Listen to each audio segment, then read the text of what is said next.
Assalamualaikum warahmatullahi wabarakatuh. Gimana adik-adikku semuanya, sehat walafiat kan di rumah? Semoga dalam keadaan sehat walafiat tanpa suatu halangan ya. Terima kasih untuk pada kesempatan kali ini Bapak akan menyampaikan materi daring atau e-learning madrasah pada kesempatan kali ini ya, khusus kelas 11 ya, semester genap ya. Untuk mengawali, baiklah kita baca basmalah bersama-sama. Bismillahirrahmanirrahim. Semoga dengan bacaan basmalah kita mendapatkan ilmu yang bermanfaat di dunia wal akhirah. Amin amin ya rabbal alamin ya. Baiklah, untuk kita langsung saja ke materi, yaitu tentang bab kelima tentang hukum waris dalam Islam ya. Hukum waris dalam Islam ini ada beberapa yang perlu kita pelajari ya, termasuk pengertian, sebab-sebab waris mewarisi, ahli waris laki-laki, ahli waris perempuan, dan lain sebagainya ya. Kita langsung saja masuk ke materi ya, tentang pengertian ilmu mawaris ya. Dari segi bahasa, kata mawaris merupakan bentuk jamak dari kata mirosun ya, yang artinya harta yang diwariskan. Kalau secara istilah berarti ilmu tentang pembagian harta peninggalan setelah seseorang meninggal dunia ya. Jadi ilmu tentang pembagian harta peninggalan setelah orang itu meninggal ya. Kalau masih hidup itu tidak bisa diwariskan ya. Kalau masih hidup itu dinamakan dengan hibah, wakaf, dan lain sebagainya, termasuk sedekah. Nah, itu ya. Setelah itu kita masuk ilmu mawaris, itu juga disebut dengan ilmu faraid ya. Ilmu faraid itu berasal dari kata bentuk jamak dari faridotun, yang berarti ketentuan, bagian, dan atau ukuran yang telah ditentukan di dalam Al-Quran. Itu yang dinamakan dengan ilmu mawaris. Kemudian ada istilah-istilah ilmu mawaris. Itu ada waris, ada muwaris, ada al-irs, warosoh, dan tirkah. Waris itu sendiri adalah ahli waris yang berhak menerima warisan. Berarti ahli waris itu dinamakan dengan waris ya. Kemudian muwaris itu adalah orang yang mewarisi harta peninggalan, berarti orang yang meninggal dunia itu dinamakan dengan muwaris ya. Kemudian al-irs artinya harta warisan yang siap dibagi oleh ahli waris sesudah diambil untuk kepentingan pemeliharaan jenazah atau tajhis al janazah ya, yaitu pelunasan hutang, kemudian pelaksanaan wasiat jika ada ya. Kemudian selanjutnya warosoh itu harta warisan yang telah diterima oleh ahli waris, dinamakan dengan warosoh. Berarti warosoh itu sudah dibagi-bagikan, itu namanya warosoh. Kemudian tirkah itu adalah semua harta peninggalan orang yang meninggal dunia sebelum diambil untuk kepentingan pemeliharaan jenazah, kemudian pembayaran hutang, dan pelaksanaan wasiat. Jadi tirkah itu berarti secara global, menyeluruh, sebelum diambil pemeliharaan jenazah dan lain sebagainya, itu dinamakan dengan tirkah ya. Setelah itu baru kita tahu ya yang namanya ilmu mawaris ya. Itu hukum mempelajari warisan itu sendiri adalah fardu kifayah ya.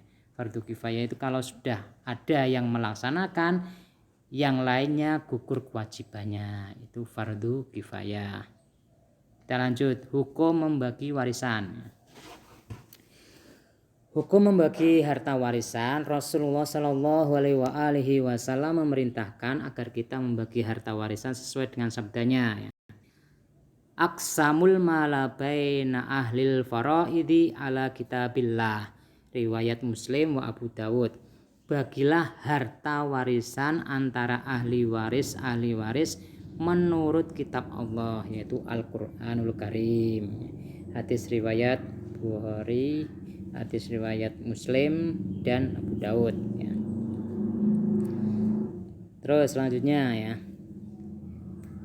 sumber hukum mawaris atau dasar hukum mawaris ya. Sumber hukum ilmu mawaris adalah Al-Quran dan Al-Hadis. Adapun sumber hukum yang terdapat di dalam Al-Quran diantaranya dalam surat An-Nisa ayat 7 ya, yang berbunyi ya, lirijali nasibum mimma tarakal walidani wal aqrabun walin nisa inasibum mimma tarakal walidani wal aqrabuna mimma qalla minhu au kasura nasiban mafruḍa ya. Bagi orang laki-laki ada hak bagian dari harta peninggalan ibu bapaknya dan kerabatnya. Dan bagi orang wanita ada hak bagian pula dari harta peninggalan ibu bapaknya dan kerabatnya, baik sedikit atau banyak menurut bagian yang telah ditentukan dalam Al-Quran. An-Nisa ayat 7 ya. Setelah kita mempelajari ilmu mawaris hukumnya ya, kemudian kita masuk ke sebab-sebab orang itu mewarisi ya. Sebab-sebab mewarisi harta warisan ya.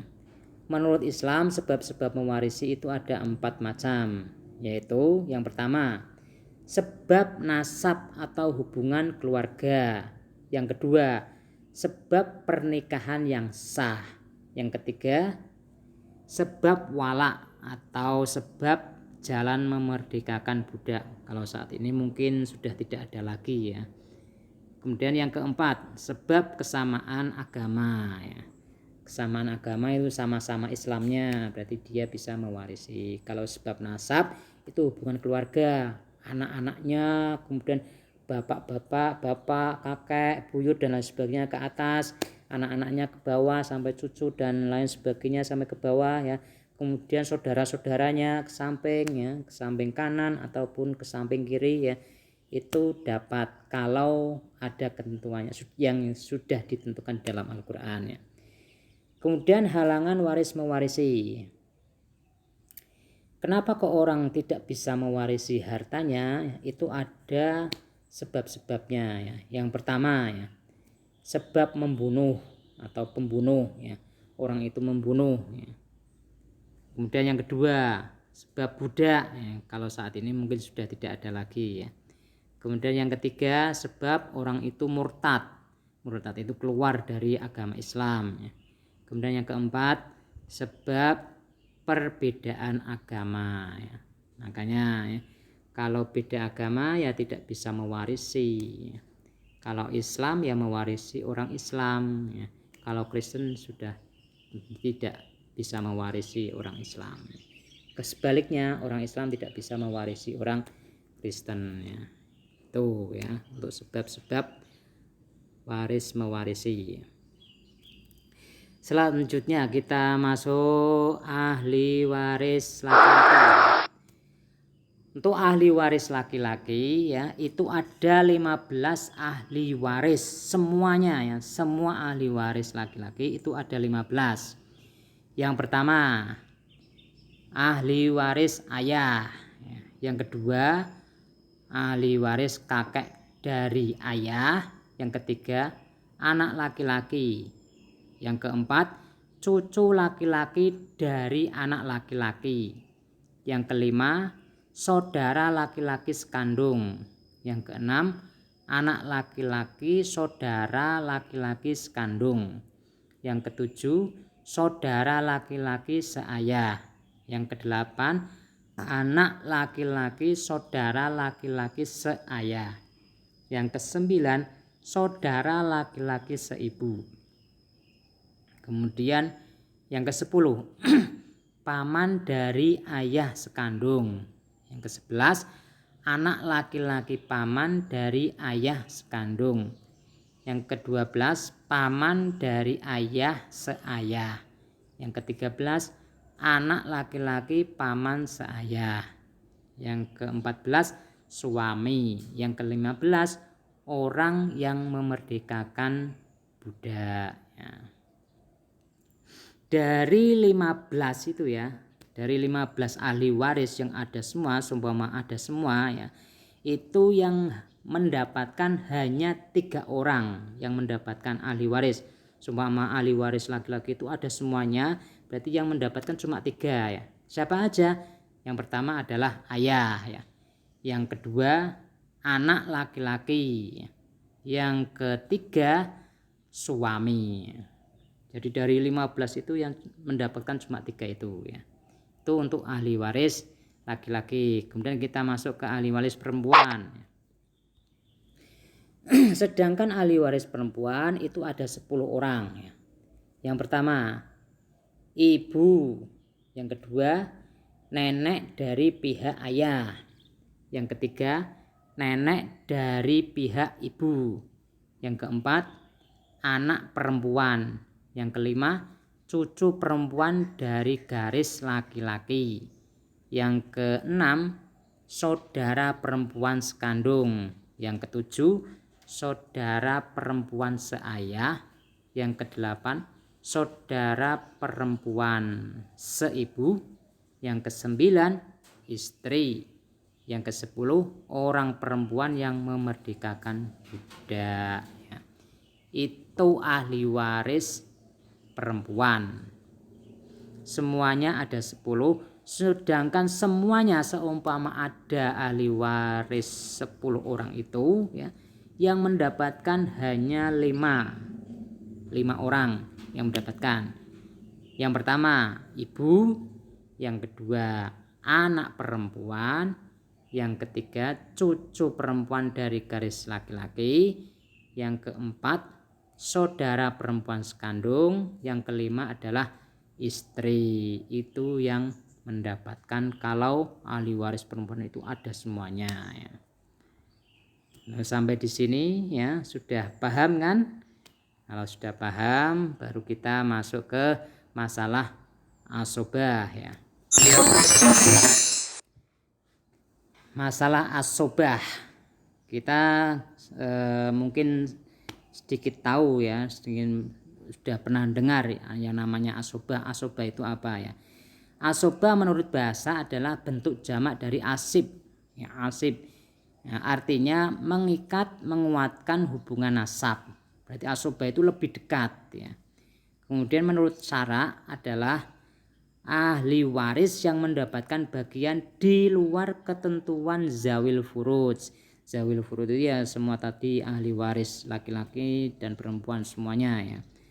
Kemudian ada kalanya dapat mengambil seluruh harta warisan apabila mayat tidak mempunyai ahli waris dari zawil furuj, atau mengambil harta sisa harta warisan setelah dibagikan kepada zawil furuj. Itu dinamakan dengan asobah.